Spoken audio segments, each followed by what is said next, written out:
set certain things inside of FeedBurner. If you don't set certain things, then it will either erase the information and still override it, or it will just let that information through and do nothing to it. We'll address some of those. Then go to the Optimize tab, enable title/description burner, and then enter your new title in the new title field.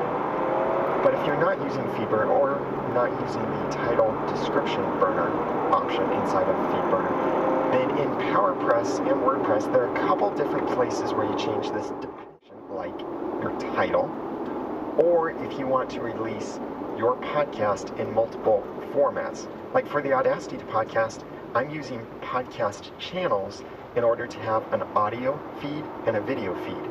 I'm not using categories because sometimes I release an episode that's simultaneously released in audio and video feed, and I want both the audio version and the video version to appear in the same show notes. I don't want to have to list separate podcast episodes and duplicate content on my website by using different categories.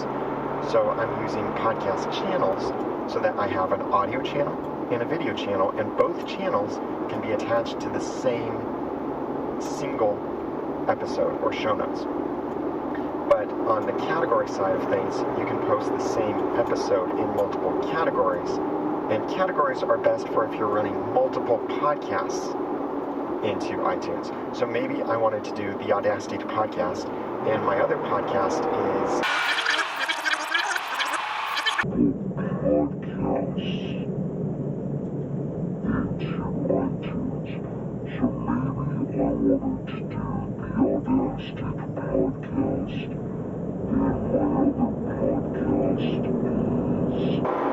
Success Interviews with Professionals Who Use Audacity. Something like that. Completely different content.